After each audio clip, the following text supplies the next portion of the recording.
بسم الله الرحمن الرحيم الحمد لله رب العالمين والصلاة والسلام على أشرف الأنبياء والمرسلين نبينا محمد وعلى آله وصحبه أجمعين أما بعد. Puis le cheikh, donc, le cheikh Ali al-Khudayr hafidhahullah dit Faslun, un sous-chapitre. Le cheikh Abu Maliya hafidhahullah dit en commentaire de la parole de cheikh Ali هذا الفصل تابع لباب حقيقة الإسلام. Donc ce sous-chapitre suit le chapitre ou le chapitre au-dessus qui est حقيقة الإسلام, la réalité de l'islam. وفيه شروط كلمة التوحيد. Et dans ce sous-chapitre nous allons trouver les conditions de la parole de l'unicité, à savoir la ilaha illallah. فمن قامت فيه حقيقة الإسلام بالشروط الثمانية الآتية فهو المسلم. Celui donc qui réalise, ou celui en qui se réalise la réalité de l'islam, celui qui concrétise la réalité de l'islam par ces 8 conditions sera le musulman, sera le véritable musulman. À savoir que dans ces conditions qui vont être mentionnées, il y a des conditions qui sont des shurut, des conditions de l'islam al-haqiqi. Donc toutes ces conditions qu'on a mentionnées sont des conditions qui vont être mentionnées, sont des conditions de l'islam al-haqiqi. Et d'autres sont des conditions, toutes les conditions qui vont être mentionnées sont des conditions de l'islam al-haqiqi. Quant à l'islam al-hukmi, l'islam qu'on peut qualifier d'islam en apparence, celui-ci peut être affirmé même si certaines des conditions qui vont être mentionnées ne sont pas réalisées. De toute manière, je vais expliquer Inch'Allah ce point-là. À savoir que l'islam al-haqiqi, l'islam réel, c'est celui qui permet d'entrer au paradis. L'islam al-hukmi, l'islam statutaire, c'est celui par lequel on juge les gens en apparence de musulmans et par conséquent on leur accorde les droits des musulmans et les devoirs leur sont imposés aussi, les devoirs qui incombent aux musulmans. الشيخ الخضير dit وقال تعالى فاعلم أنه لا إله إلا الله. Allah Ta'ala dit, sache donc qu'il n'y a de véritables dieux et de véritables divinités dignes d'être adorées qu'Allah. وروى الإمام مسلم وروى مسلم رحمه الله من حديث عثمان رضي الله عنه من مات وهو يعلم أنه لا إله إلا الله دخل الجنة. Et l'imam Muslim rapporte selon Uthman radiyallahu anhu, il dit, le prophète sallallahu alayhi wa sallam a dit, celui qui meurt tout en sachant qu'il n'y a de véritables dieux qu'Allah entrera au paradis. Al-Sheikh Abu Mali a dit وَهَذَا هُوَ شَرْطُ الْعِلْمِ. Cette condition est la condition de la connaissance. وَضِدُّهُ الْجَهْلِ. Et son opposé est l'ignorance. وَالْعِلْمُ مِنْ قَوْلِ الْقَلْبِ. Et la science fait partie de ce qu'on appelle les paroles du cœur, à savoir les convictions du cœur. D'accord? Elle fait partie des convictions du cœur, des convictions du cœur qu'on appelle en arabe قَوْلُ الْقَلْبِ. طيب. فَإِذَا قَوْلُ الْقَلْبِ يُرَادُ بِهِ الْأُمُورُ الْاعْتِقَادِيَّةِ. Ici, une précieuse information. Lorsqu'on parle des paroles du cœur, qawlul qalb, retenez bien cette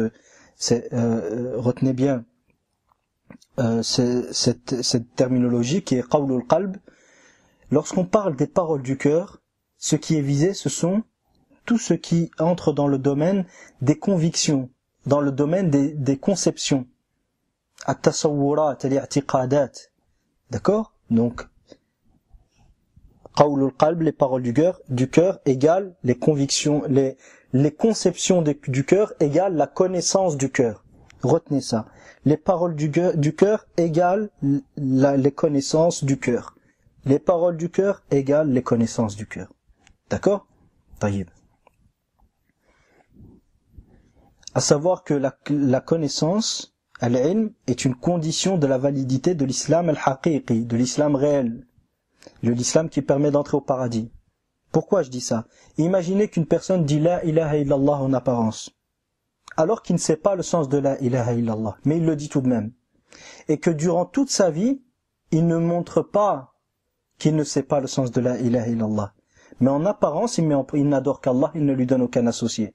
Alors qu'en réalité, il ne sait pas, et il a un doute sur le fait que seul Allah mérite d'être adoré. Donc cette personne, durant toute sa vie, nous allons nous comporter avec lui comme un musulman. donc nous lui affirmerons l'islam al-hukmi, statutaire. Mais quant à l'islam al-haqiqi, l'islam réel, cette personne ne l'a pas réalisé, car il n'a pas réalisé la première condition des conditions de la ilaha illallah, à savoir al-ilm. Mais si un jour il prononce une parole ou fait un acte, et que cette parole ou cet acte sont explicites dans l'indication de son ignorance du sens de la ilaha illallah, à ce moment-là, nous dirons que cette personne n'est plus musulman. D'accord? Même en apparence. Pourquoi? Car il a prononcé une parole et fait un acte qui en soi sont annulatifs de l'islam. D'accord? Car il a prononcé une parole et un acte qui en soi sont annulatifs de l'islam. Donc cette parole ou cet acte-là seront la cause de sa mécréance et la cause de sa sortie de l'islam. D'accord. Et cette parole et cet acte-là auront pour origine l'ignorance du sens de la ilaha illallah. D'accord.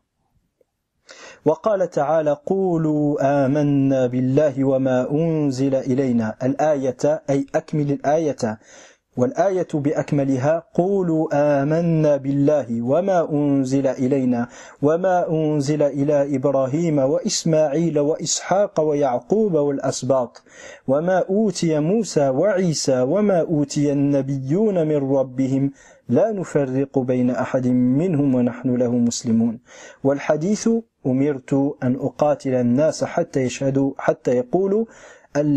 يقولوا لا إله إلا الله وأن محمد رسول الله ويقيموا الصلاة ويؤتوا الزكاة فإذا فعلوا ذلك فقد عصموا مني دماءهم وأموالهم وحسابهم على الله الحديث أي الحديث لأن الشيخ لم يكمله وقال الحديث أي أكمل الحديث كما سبق متفق عليه من حديث أبي هريرة رضي الله عنه.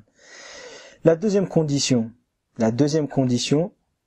le cheikh dit donc, Allah Ta'ala dit, dites, nous avons cru en Allah et en ce qu'il a, wa ma unzila ilayna, et ce qui nous a été révélé, et ce qui a été révélé, wa ma unzila ila Ibrahim, et ce qui a été révélé à Ibrahim, wa Ismaïl, wa Ishaq, wa Ya'qub, wa al-Asbat, wa ma utiya Moussa, et ce qui a été accordé à Moussa, wa Isa, et Isa, wa an-nabiyyuna min rabbihim, et les prophètes de la part de leur Seigneur, la nufarriqu bayna ahadin minhum, nous ne faisons aucune distinction entre eux, c'est-à-dire dans l'acceptation de leur message, وَنَحْنُ لَهُ مُسْلِمُونَ et nous lui sommes soumis, c'est-à-dire nous sommes soumis à Allah.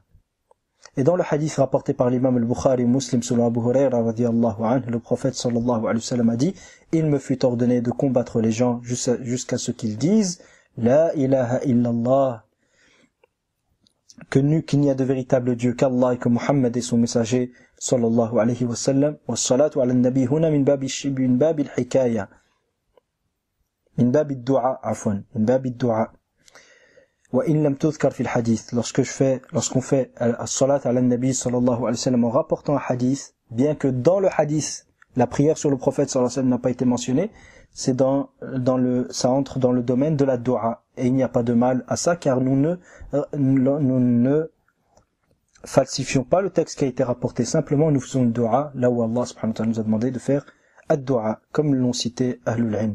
Wa yuqimu as-salah, donc il me fut ordonné de combattre les gens jusqu'à ce qu'ils disent la ilaha illallah et que Muhammad est le message d'Allah sallallahu alayhi wa sallam et qu'ils accomplissent la prière et donnent la zakat. S'ils agissent de la sorte, ils auront alors préservé de moi leur sang et leurs biens et leur jugement revient à Allah.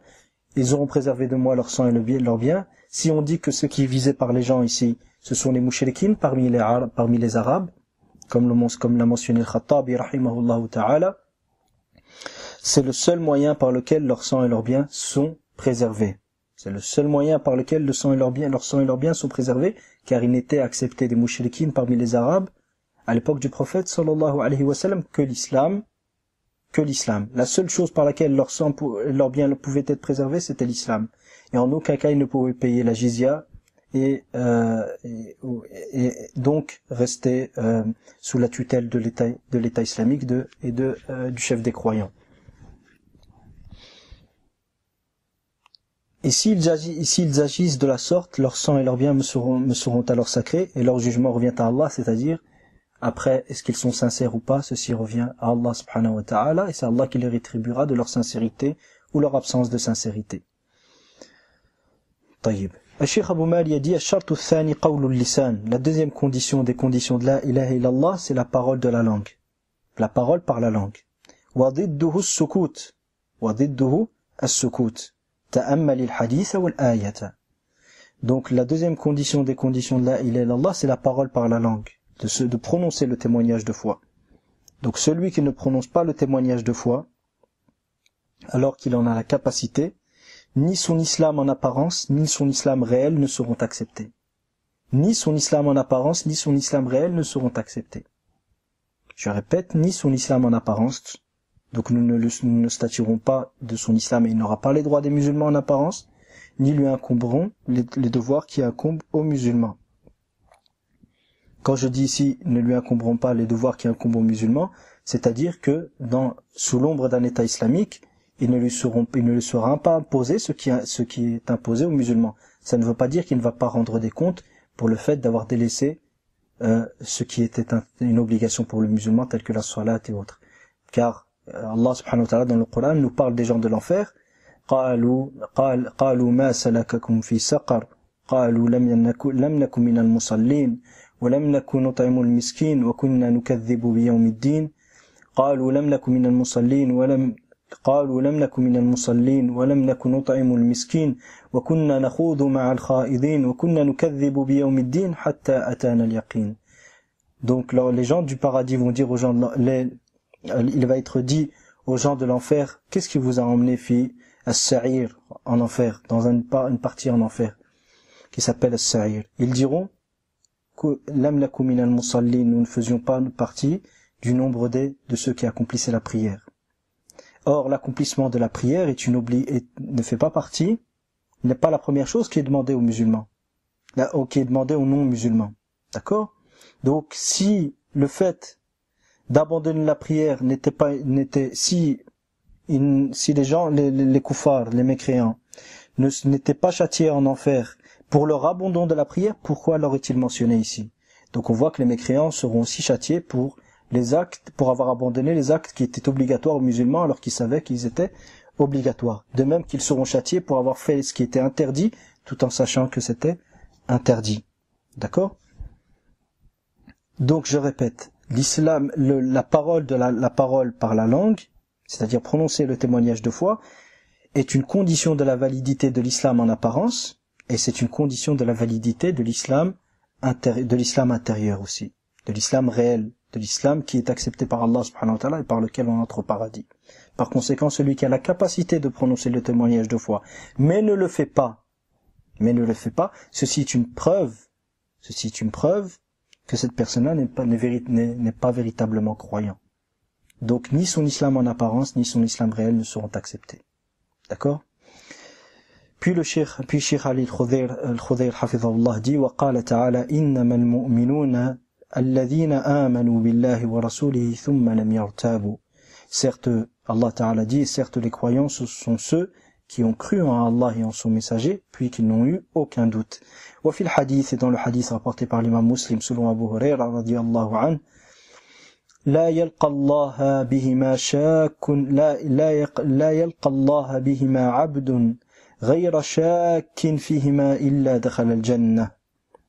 Nul, il n'y a pas un serviteur qui rencontre Allah avec ces deux témoignages de foi, à savoir la ilaha illallah et que Muhammad sallallahu alayhi wa sallam est son messager, sans avoir aucun doute, sans avoir de doute sur ces deux témoignages de foi, si ce n'est qu'il entrera au paradis. Donc s'il y a un serviteur qui rencontre Allah subhanahu wa ta'ala avec ces deux témoignages de foi, sans qu'il n'ait de doute sur ces deux témoignages de foi, il entrera au paradis. Al-Sheikh Abu Mali a dit Ash-shartu thalith al-yaqin, la troisième condition contenue dans ce verset et dans ce hadith, c'est la certitude, et son opposé est le doute. Wal-yaqin min qawli al-qalb, et la certitude est une parole du cœur. La certitude est une parole du cœur car elle rentre dans le cadre des connaissances. Je répète, qawlul qalb égale ma'rifatul qalb. La parole du cœur égale la connaissance du cœur. Qawlul qalb yu'adilu qawlul qalb yusawi aw yu'adilu qawla ma'rifat al-qalb. Donc la parole du cœur égale la connaissance du cœur. Donc la certitude est une condition de la validité de l'islam réel. La certitude est une condition de la validité de l'islam réel.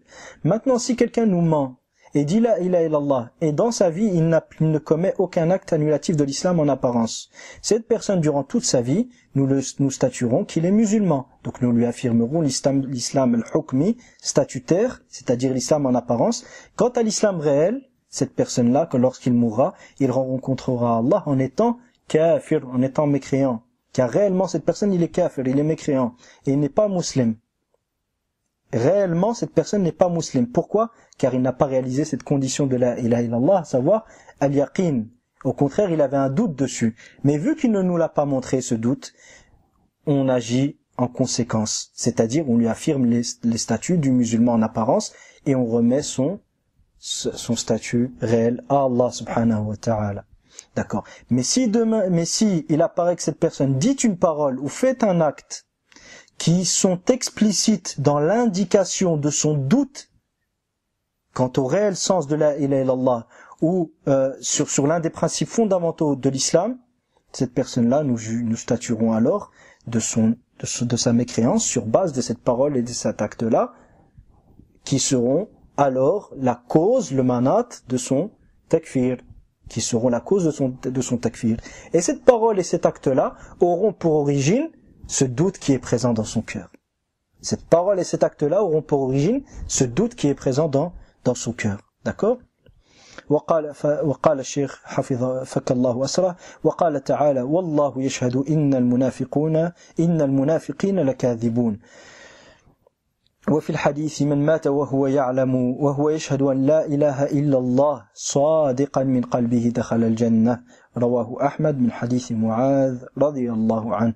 Et Allah Ta'ala dit, et Allah témoigne que les hypocrites sont menteurs. Et dans le hadith rapporté par l'imam Ahmed selon Mu'adh radiyallahu anhu, le prophète sallallahu alayhi wa sallam a dit, celui qui meurt tout en témoignant qu'il n'y a de véritable divinité qu'Allah, avec véracité, c'est-à-dire que ce qu'il dit est véridique, il ne ment pas. Il le dit tout en y croyant réellement intérieurement, tout en sachant, en approuvant ça, en approuvant la ilaha illallah intérieurement, celui-ci entrera au paradis. Puis, Cheikh Abou Mali a dit, Ash-shartu rabi', la quatrième condition, As-sidqu wa dhidduhu al-kadhib, la véracité, c'est-à-dire être véridique et exprimer réellement ce qu'on pense intérieurement, et son opposé le mensonge, was-sidqu min qawli al-qalb, et cette véracité, as-sidq, cette loyauté, fait partie des paroles du cœur. Je répète, paroles du cœur égale ma'rifatul qalb, les paroles du cœur, c'est égal la connaissance du cœur.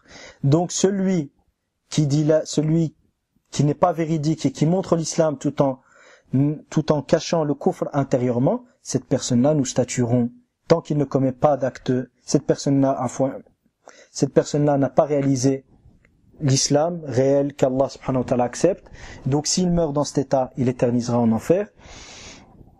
Quant à son islam en apparence, tant qu'il ne dit pas une parole ou ne commet pas un acte qui sont explicites dans leur indication de son démenti du message de l'islam et de son démenti de la ilaha illallah, tant qu'il ne commet pas cela, nous statuerons de son islam en apparence, et s'il meurt dans cet état-là, il ira en enfer éternellement, qu'Allah nous en préserve.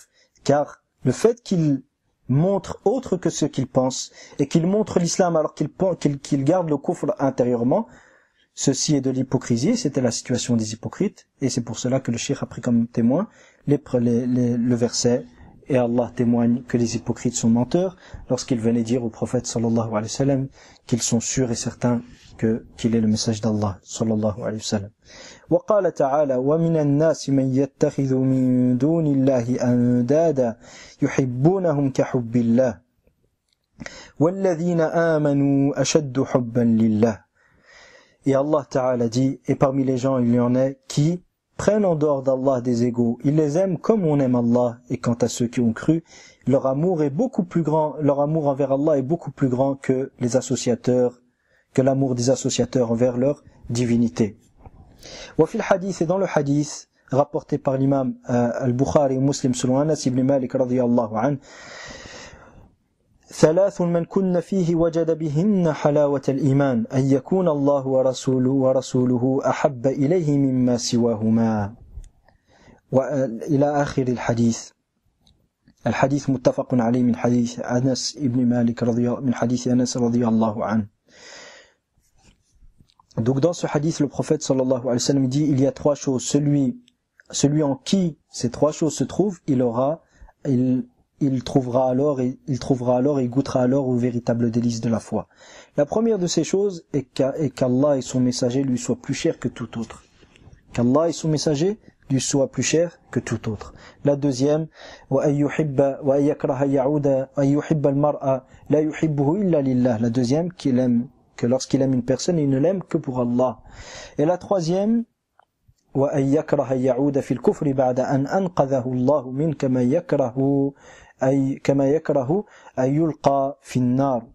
la troisième est qu'il détesterait revenir à la mécréance après qu'Allah l'en eût sauvé, comme il détesterait qu'on le prenne et qu'on le jette dans le feu, qu'Allah nous préserve du feu. Ash-shartul khamis, la cinquième condition, c'est l'amour, al-mahabba. Wadidduha al-burd, et son opposé est la haine. Son opposé est la haine et la répulsion. On parle de la haine et de la répulsion religieuse. Wal-mahabbatu awwalu maratibi a'mal al-qulub ala wajhi al-ijmal. D'une manière générale, d'une manière détaillée, la volonté est la première des actions, parmi les actions du cœur. Puis après la volonté naît l'amour. Après la volonté naît l'amour. D'accord? Mais d'une manière générale, la mahabba, l'amour, est la première des étapes, ou le premier degré parmi les degrés des actes du cœur. D'accord? Donc, celui qui nous montre, celui qui n'aime pas la ilaha illallah, et n'aime pas le sens de la ilaha illallah, et n'aime pas le fait que seul Allah mérite d'être adoré, celui-ci n'a pas réalisé l'islam. Et par conséquent, il ne sera pas musulman en réalité. Celui, par exemple, qui n'aime pas le fait que seul Allah mérite d'être invoqué, celui-ci n'est pas musulman. Et par conséquent, il n'entrera pas au paradis, il ne fait pas partie de la Ummah de Muhammad sallallahu alayhi wa sallam. Il ne fait pas réellement partie de la Ummah de Muhammad sallallahu alayhi wa sallam. Et de même, celui qui n'aime pas que le fait, qui n'aime pas que le seul qui mérite qu'on sacrifie pour lui est Allah subhanahu wa ta'ala. Que le seul qui mérite qu'on sacrifie pour lui, pour se rapprocher de lui, est Allah subhanahu wa ta'ala. Celui qui n'aime pas ça, celui-ci ne sera pas musulman.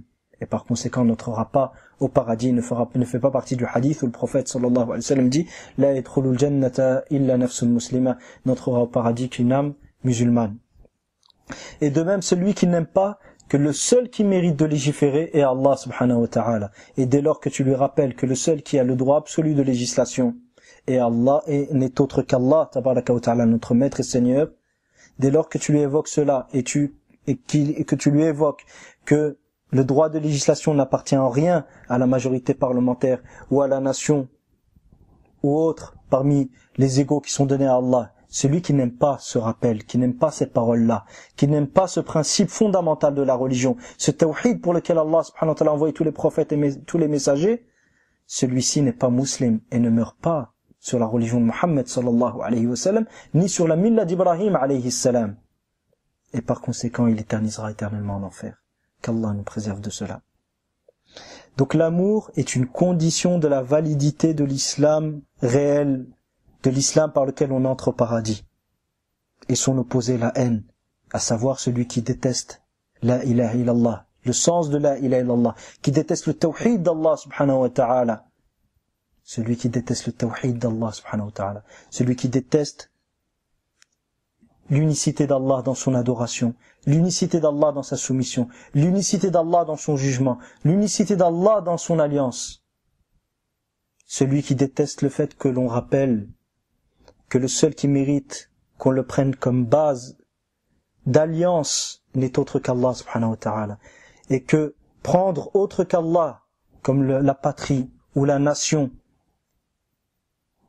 comme base d'alliance, et sur cette base-là, on s'allie, on se désavoue et on distingue entre les gens, celui qui déteste ce principe fondamental qui est l'unicité d'Allah dans son alliance, celui-ci ne sera pas musulman.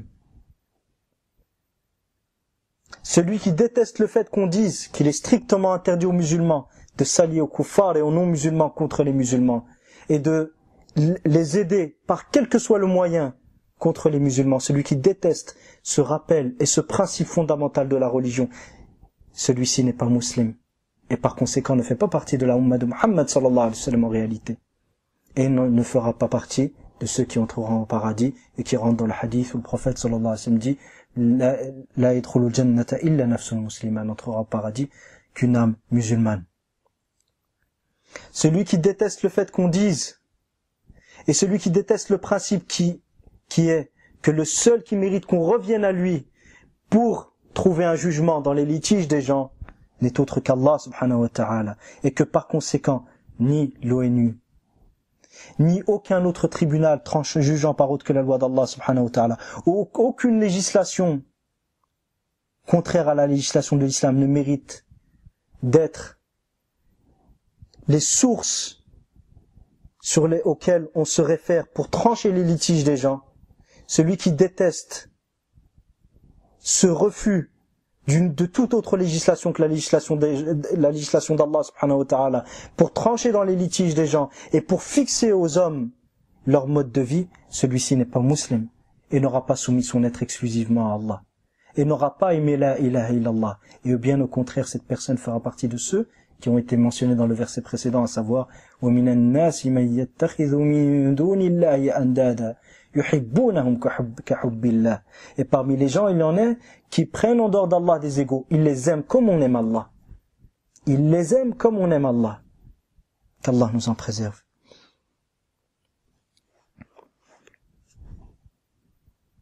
وقال تعالى إنهم كانوا إذا قيل لهم لا إله إلا الله يستكبرون. وفي الحديث الذي رواه مسلم من حديث ابن مسعود رضي الله عنه لا يدخل الجنة من كان في قلبه مثقال ذرة من كبر. Et Allah Ta'ala dit, donc Cheikh Ali Khudayr dit, et Allah Ta'ala dit, et certes ces gens-là, c'est-à-dire les mushrikoun, lorsqu'il leur était dit La ilaha illallah, il n'y a de véritable Dieu qu'Allah, il n'y a de véritable divinité méritant d'être adorée, qu'on se soumette à elle d'une manière totale et absolue, qu'on se soumette à elle et qu'on lui voue un respect total et absolu qu'Allah subhanahu wa ta'ala. Et lorsqu'il leur était dit La ilaha illallah, il s'emplissait d'orgueil, il s'enflait d'orgueil. Et dans le hadith rapporté par l'imam Muslim selon Ibn Mas'ud radiyallahu anhu, le prophète sallallahu alayhi wa sallam dit n'entrera pas au paradis celui dans le cœur duquel se trouvait le poids d'une fourmi de kibr, le poids d'une fourmi noire de kibr. Et ici je traduis ad-dharra par la fourmi noire, car à l'époque du prophète sallallahu alayhi wa sallam on ne connaissait pas encore le terme atome, et ad-dharra c'est la fourmi noire. Ad-dharra c'est la fourmi noire. Cette sixième condition, ash-shartu sadis, al-qaboul wal-inqiyadu wa didduhu al-kibr. C'est la sixième condition, donc l'acceptation et la subordination dont l'opposé est l'orgueil. Dont l'opposé est l'orgueil. Wal-qaboul wal-inqiyadu min a'mal al-qulub. Et l'acceptation et la soumission font partie des paroles du cœur. Font partie, des actes du cœur, non pas des paroles du cœur. Al-mustalzimatu li'a'mal al-jawarih, qui implique forcément la présence d'actes des membres du corps, qui implique forcément la présence d'actes des membres du corps. Et la différence entre le qaboul et entre l'inqiyad, c'est que le qaboul huwa lil aqwal wa l'inqiyadu lil af'al. Le qaboul, c'est par la parole, d'accepter par la parole le contenu de la ilaha illallah, et l'inqiyad, la subordination, c'est d'accepter par les actes le contenu de la ilaha illallah. Par conséquent, celui qui, par ses actes, impose ou établit des mausolées dans lesquels on va adorer autre qu'Allah, cette personne ne s'est pas soumise au sens de la ilaha illallah. Même s'il nous dit, je sais que l'invocation des morts est interdite. Même s'il nous dit que l'invocation des morts est interdite, que le sacrifice pour les morts est interdit. Si jamais il établit lui-même, ou il participe à la construction de mausolées, où on invoque autre qu'Allah subhanahu wa ta'ala, en connaissance de cause qu'autre qu'Allah va être invoqué, et il établit cela, il établit des mausolées dans lesquels autre qu'Allah va être invoqué, autre qu'Allah va être adoré, celui-ci n'aura pas réalisé une des conditions de la ilaha illallah qui est l'inqiyad. De même qu'il a la subordination. De même celui qui construit des tribunaux dans lesquels autre qu'Allah subhanahu wa ta'ala sera pris comme référence et comme juge suprême pour trancher dans les litiges. Comme les tribunaux contemporains aujourd'hui, les tribunaux constitutionnels dans lesquels les juges tranchent par des législations, sur base de constitutions contraires aux constitutions de l'islam et sur base de lois contraires aux lois de l'islam et aux lois d'Allah subhanahu wa ta'ala. Celui qui donne la permission d'ouvrir ces tribunaux, celui-ci n'aura pas réalisé la ilaha illallah, car par son acte, il ne se sera pas subordonné au sens de la ilaha illallah. Même s'il nous dit, je sais que le seul qui mérite de légiférer c'est Allah, je sais que la loi d'Allah est meilleure que toute autre loi, tant que par ses actes il ne s'est pas subordonné, soumis à la ilaha illallah et au contenu de la ilaha illallah, son témoignage de foi ne sera pas accepté. Et le qaboul, l'acceptation et la soumission, la subordination sont des conditions de l'islam réel et de l'islam même statutaire, même l'islam al-hukmi en apparence. Par conséquent, celui qui ne se subordonne pas au sens et qui ne se soumet pas au sens de la ilaha illallah par ses actes, celui-ci, même en apparence, il ne sera pas musulman. Et de ce fait, les gouverneurs des pays arabes aujourd'hui, qui imposent à leur peuple d'être gérés et gouvernés par des législations contraires aux législations d'Allah subhanahu wa ta'ala et à des lois contraires aux lois d'Allah subhanahu wa ta'ala et qui ont établi des polices pour préserver ces lois contraires aux lois d'Allah, ceux-là ne se sont pas subordonnés au sens de la ilaha illallah et ne se sont pas soumis au sens de la ilaha illallah qui veut que le seul qui mérite de légiférer et de gérer la vie des hommes est Allah subhanahu wa ta'ala et non pas les hommes et leurs lois. Et le cheikh ici mentionne un point important qui dit que les actes du cœur impliquent les actes des membres du corps. Comment distinguer les paroles du cœur des actes du cœur? Il faut savoir que les paroles du cœur peuvent être présentes sans que cela n'implique la présence de paroles de la langue. Mais les actes du cœur ne peuvent pas être présents en l'absence des actes des membres du corps qui sont leur implication. Je m'explique ici. Quelqu'un peut croire que le hijab est obligatoire et dire que le hijab n'est pas obligatoire. C'est-à-dire, celui qui dit que le hijab n'est pas obligatoire et qui sait que le hijab est obligatoire, il sort de l'islam. Pourquoi? Car il a démenti par sa langue, il a démenti une chose connue dans la religion par nécessité, ou une chose que lui-même sait faire partie de la religion. Donc, il sortira de l'islam par cette parole. Mais est-ce que forcément, lorsqu'il a dit que le hijab n'est pas obligatoire, nous allons dire de lui qu'intérieurement, il ne sait pas que le hijab est obligatoire? Non, pas forcément. C'est pour ça qu'Allah subhanahu wa ta'ala nous dit au sujet de Pharaon, وَجَحَدُوا et Pharaon et ceux qui étaient avec lui, وَجَحَدُوا بِهَا وَاسْتَيْقَنَتْهَا أَنفُسُهُمْ ظُلْمًا وَعُلُوًّا. Et ils l'ont démenti par la langue, c'est-à-dire ils ont démenti les signes d'Allah subhanahu wa ta'ala, alors que intérieurement ils avaient la certitude que ces signes venaient d'Allah subhanahu wa ta'ala. Pourquoi? Zulman, par injustice, et parce qu'ils souhaitaient avoir le dessus sur terre et être élevés au-dessus de tout sur terre. Donc on voit ici que le fait que les paroles du cœur n'impliquent pas que les paroles du cœur n'impliquent pas forcément des paroles de la langue, et que l'absence des paroles de la langue n'implique pas forcément l'absence des paroles du cœur. Ça, c'est une chose. Les actes du cœur. Les actes du cœur, s'ils sont présents, forcément, ils impliquent la présence des actes des membres du corps. Donc, quelqu'un qui aime Allah, forcément, il va agir. Donc, celui qui n'accomplit aucune bonne action, aucune action qui distingue le musulman du non-musulman, celui-ci, il ne peut pas aimer Allah réellement. Et nous prenons alors dans ce cas l'absence d'actes des membres du corps pour prouver l'absence des actes du cœur. D'accord? Donc celui qui insulte Allah n'aime pas Allah. Celui qui insulte Allah ne peut pas aimer Allah, car l'amour d'Allah implique le respect d'Allah. L'amour d'Allah et le respect d'Allah impliquent l'absence d'insulte d'Allah. L'insulte d'Allah prouve l'absence d'amour et de respect pour Allah subhanahu wa ta'ala.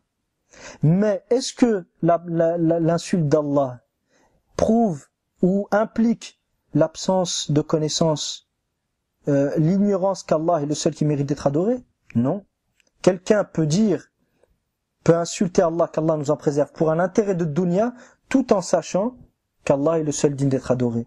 Mais est-ce que cette connaissance qu'Allah est le seul digne d'être adoré lui sera utile pour être jugé comme musulman et pour entrer au paradis? Loin de là, jamais.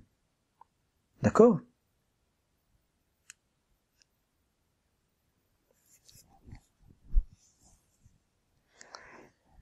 وقال تعالى فادعوا الله مخلصين له الدين.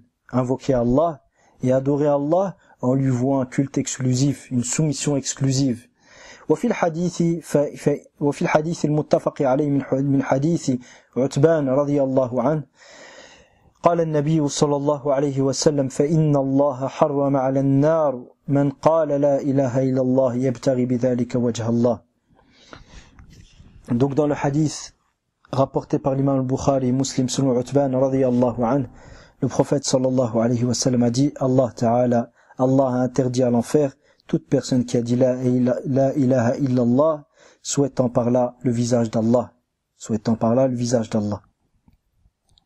Al-Shartu al-Sabi', cette septième condition, c'est al-Ikhlas, l'exclusivité. Wa ma'nahu tarku shirk. Quel est le sens de l'ikhlas? C'est l'abandon du shirk. Et son opposé est le shirk. Celui qui n'abandonne pas le shirk, ni son islam réel, l'islam al-haqiqi ne sera accepté, ni son islam al-hukmi, l'islam en apparence ne seront acceptés.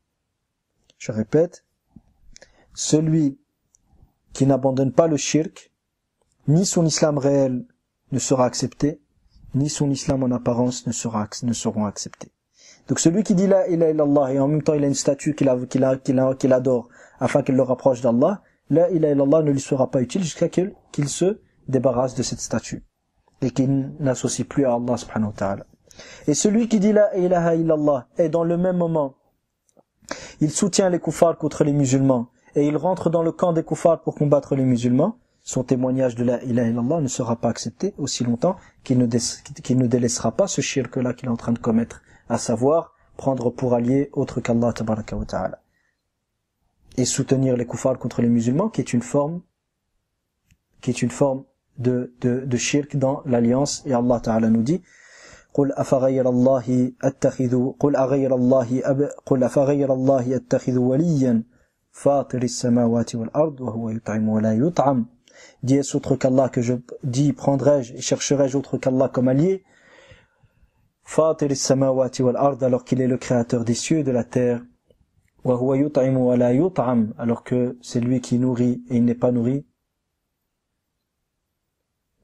Qul inni umirtu an akuna awwala man aslam, dit certes il me fut ordonné d'être le premier de ceux qui se soumettent.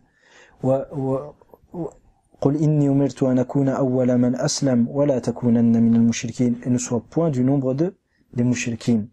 Et parmi les mushrikin, à savoir, parmi les mushrikin dans ce verset, il y a ceux qui prennent autre qu'Allah comme allié. Et parmi les formes de prendre et de prise d'autre qu'Allah comme allié, il y a le fait d'aider les kuffars contre les musulmans et d'être dans leur camp contre les musulmans, ou de s'allier à eux et de leur promettre de les aider contre les musulmans, ou d'aimer les mécréants pour leur mécréance, d'aimer les chrétiens pour leur christianisme, ou d'aimer les juifs pour leur judaïsme, c'est-à-dire à ce qui amène à aimer le kufr, à aimer la mécréance et à aimer le shirk, ou d'aimer les laïcs pour leur laïcité, ou d'aimer les démocrates pour leur démocratie, tout en ayant connaissance du véritable sens de la démocratie, à savoir qu'aujourd'hui,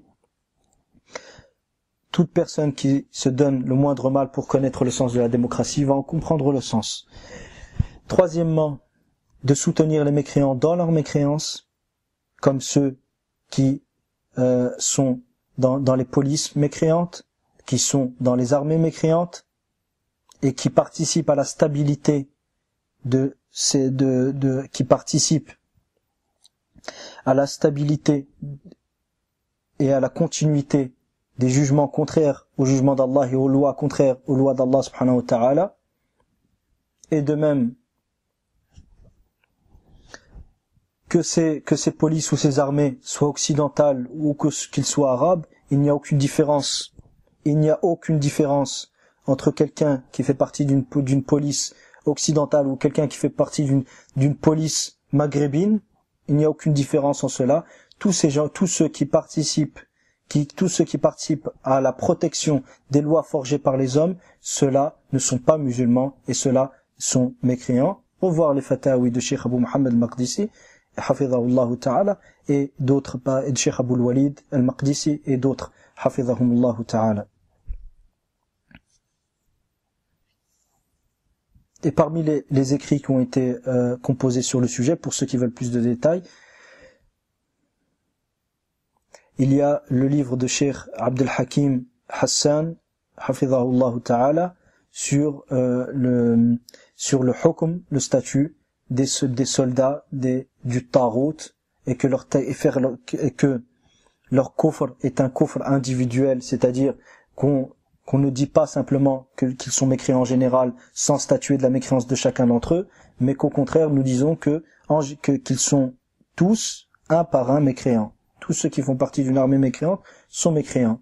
Maintenant, si ces gens-là se sont repentis et souhaitent œuvrer pour l'islam, ces gens-là, c'est entre eux et Allah subhanahu wa ta'ala. Et tant que nous ne connaissons pas leur repentir, nous ne pouvons pas statuer de leur islam.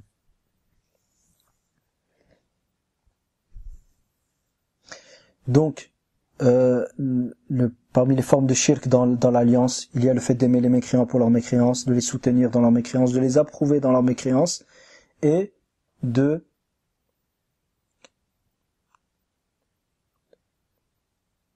les suivre dans leur mécréance. De les suivre dans leur mécréance. Ces 4 points ont été évoqués par Cheikh Ali al-Khudayr dans son sharh de al-Usul al-Thalatha. Et pour plus de détails pour ces formes les différentes formes de shirk, revoir les écrits ou les paroles de Cheikh Abdul Majid al-Shadhuli qui ont été exposés dans la série Le chemin vers le paradis, au chapitre Shirk fil wala, ou Shirk fil hukm, ou Shirk fil nusuk. وقال تعالى فمن يكفر بالطاغوت ويؤمن بالله فقد استمسك بالعروة الوثقى لا انفصام له فقد استمسك بالعروة الوثقى. هنا أنهى الشيخ الآية. وفي الحديث من قال لا إله إلا الله وكفر بما يعبد من دون الله حرم ماله ودمه. رواه مسلم من حديث أبي مالك الأشجعي عن أبيه رضي الله عنهما. Allah Ta'ala dit: quiconque désavoue le Tarout tandis qu'il croit en Allah aura alors saisi l'anse la plus solide. Et dans le hadith rapporté par l'imam Muslim selon Abu Malik al-Ashja'i radiyallahu anhu, selon son père radiyallahu anhu, le prophète sallallahu alayhi wa sallam a dit: celui qui dit la ilaha illallah et désavoue tout ce qui est adoré en dehors d'Allah, son sang et ses biens seront alors sacrés, c'est-à-dire par la sacralité de l'islam. Nous laisserons Inch'Allah ensemble, nous laisserons le commentaire de cette 8e condition pour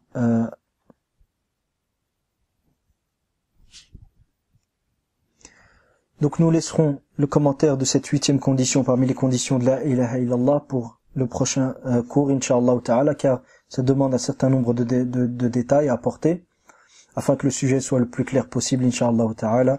Et sur le cours d'aujourd'hui, ce cours-ci se termine en rappelant une chose, c'est que la traduction ou les commentaires apportés sont tous tirés des paroles des gens de science, malgré que certaines fois je n'évoque pas les références, mais ils sont tous en majorité tirés des paroles des gens de science à travers les différents écrits qu'ils ont composés. Et je n'oublie pas de rappeler que ce modeste travail et cette modeste traduction est un effort humain qui, sans aucun doute, ne manquerait pas d'être manquant. Et toute erreur, tout ce qu'il y a de juste ne vient que d'Allah seul, et tout oubli ou erreur ou omission ne vient que du shaitan et de votre frère. Et Allah et son messager en sont innocents. Wa astaghfirullah, j'en demande pardon si c'est le cas. Wa sallallahu sallam wa baraka ala nabiyyina Muhammad wa ala alihi wa sahbihi ajma'in walhamdulillahi rabbil alamin.